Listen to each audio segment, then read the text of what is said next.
Este audiolivro é uma produção independente. Se você ver valor no nosso trabalho, considere se inscrever no canal e deixar seu like. Para uma melhor experiência, tenha o texto em mãos e coloque seus fones de ouvido. Delas e ou por causa da falta de competência delas na área sexual. No fim da minha entrevista com o terapeuta, ele disse: a grande revelação é que o sexo é assustador para a maioria dos homens. É por isso que todas essas coisas, da pornografia à violência, são tentativas desesperadas de exercer poder e controle. A rejeição é profundamente dolorosa. Desenvolver um relacionamento íntimo, físico ou emocional, é quase impossível quando nossos mecanismos de vergonha estão ativados com força total. Algumas vezes, esses acessos de vergonha estão diretamente ligados ao sexo e à intimidade, porém, com muita frequência são os gremlins lançando confusão sobre nossos relacionamentos. Como vimos, os motivos mais comuns para a vergonha estão relacionados à imagem corporal, envelhecimento, aparência, dinheiro, criação de filhos, maternidade e paternidade, esgotamento, ressentimento e medo.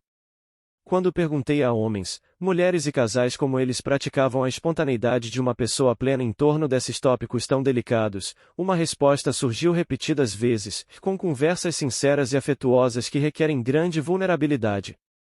Precisamos ser capazes de falar sobre como nos sentimos, sobre o que necessitamos e desejamos, e precisamos ouvir com o coração aberto e a mente aberta. Não há relacionamento íntimo sem vulnerabilidade. As palavras que nunca podemos desdizer. Quando converso com casais, consigo ver como a vergonha produz uma das dinâmicas mais letais para um relacionamento.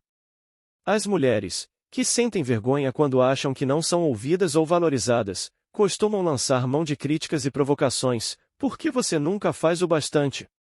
Ou você nunca faz isso direito? Os homens, que sentem vergonha quando são criticados por serem incapazes, se calam, levando as mulheres a ferir e provocar mais, ou reagem com raiva. Nos primeiros anos de nosso casamento, Steve e eu caímos nesse padrão. Lembro-me de uma discussão que tivemos em que estávamos muito irados.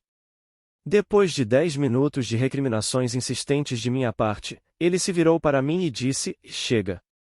Me deixe sozinho por 20 minutos. Eu não aguento mais. Ele se trancou no quarto, e isso me deixou tão enlouquecida que esmurrei a porta e o desafiei: volte aqui e brigue comigo. Naquele instante, quando ouvi a mim mesma, percebi o que estava acontecendo. Ele tinha chegado ao ponto de se fechar ou reagir com raiva, e eu estava me sentindo desprezada e incompreendida. A consequência foi o desespero mútuo.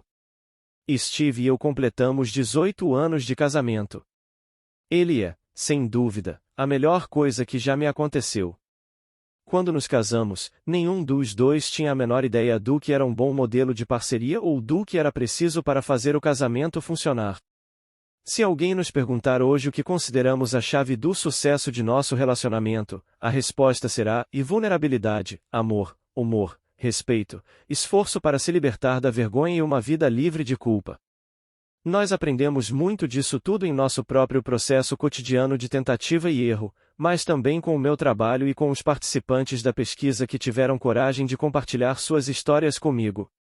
Sou muito grata a eles. Passar vergonha é uma experiência incrivelmente dolorosa.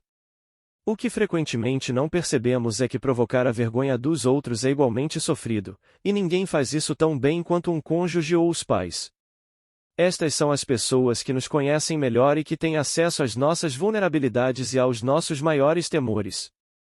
Felizmente, podemos pedir perdão por envergonhar alguém que amamos, mas a verdade é que esses comentários deixam marcas.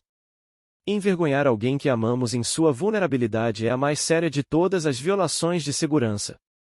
Mesmo se pedirmos desculpa, já teremos causado prejuízos sérios porque demonstramos a nossa inclinação para usar informações sagradas como uma arma. Em A Arte da Imperfeição, compartilho a definição de amor que desenvolvi com base nos meus registros. Cultivamos o amor quando permitimos que nosso eu mais vulnerável e poderoso seja totalmente visto e conhecido e quando honramos a conexão espiritual que surge dessa ação com confiança, respeito, gentileza e afeto. Amor não é algo que damos ou recebemos, é algo que nutrimos e fazemos crescer, um vínculo que só pode ser cultivado entre duas pessoas quando já existe dentro de cada uma delas. Só podemos amar alguém na medida em que amamos a nós mesmos.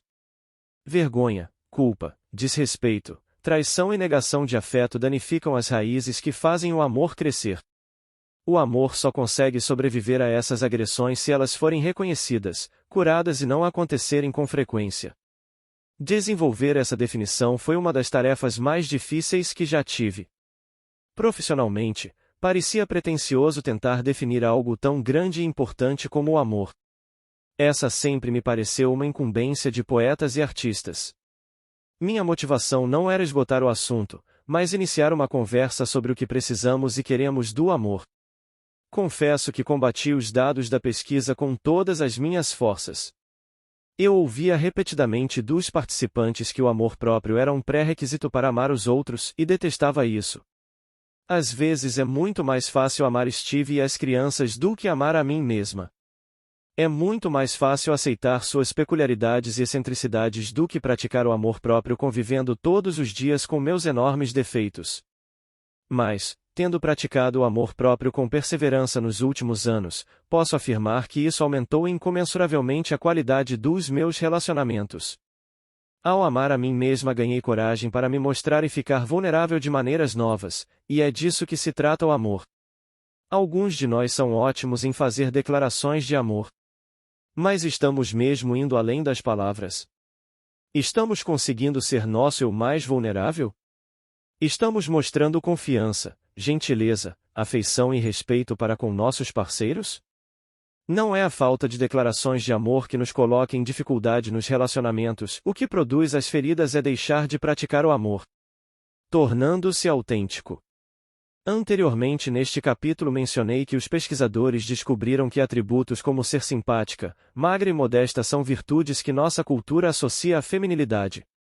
Pois quando examinaram os atributos ligados à masculinidade nos Estados Unidos, os mesmos pesquisadores identificaram os seguintes: conquista, controle emocional, assumir riscos, violência, domínio, hedonismo, autossuficiência, supremacia no trabalho, poder sobre as mulheres, desprezo à homossexualidade e busca de status. Entender essas listas e o que elas significam é de fundamental importância para compreender a vergonha e promover a resiliência.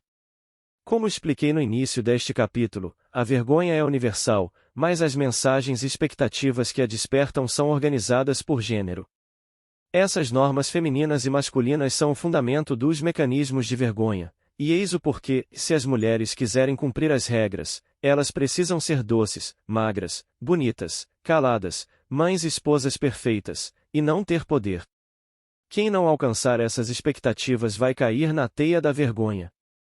Os homens, por outro lado, precisam parar de sentir, começar a conquistar, botar todos em seus devidos lugares e se esforçar para chegar ao topo ou morrer tentando. Se empurrarem a tampa de sua caixa para pegar um pouco de ar, a vergonha acabará com eles. É necessário acrescentar que para os homens há também uma mensagem cultural que promove a crueldade homofóbica. Se alguém quiser ser masculino em nossa sociedade, não basta ser hétero, tem que mostrar rejeição explícita à comunidade gay. A ideia do faça isto ou odeie estas pessoas se você quiser ser aceito em nosso grupo surgiu como um importante foco de vergonha na pesquisa. Não importa se o grupo é uma gangue, uma torcida organizada, um grupo da igreja ou um clube de machistas, o pedido que se faz aos membros para odiarem ou desprezarem outro grupo de pessoas como uma condição de aceitação tem tudo a ver com controle e poder.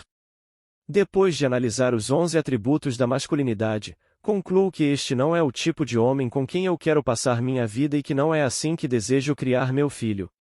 A palavra que me vem à mente quando penso em uma vida construída em torno desses princípios é isolamento, que é o pior tipo de solidão. Quando converso com homens e mulheres com alta capacidade de resiliência à vergonha, constato que estão bastante conscientes dessas listas. Eles mantêm os esquemas em mente para que, quando a vergonha bater à porta, possam checar essas normas à luz da realidade, praticando o segundo elemento da resiliência à vergonha e a consciência crítica. Feito isso, podem, então, escolher conscientemente não fazer o jogo dela. O homem possuído pela vergonha ouve: você não deve ficar emotivo quando tiver que demitir pessoas.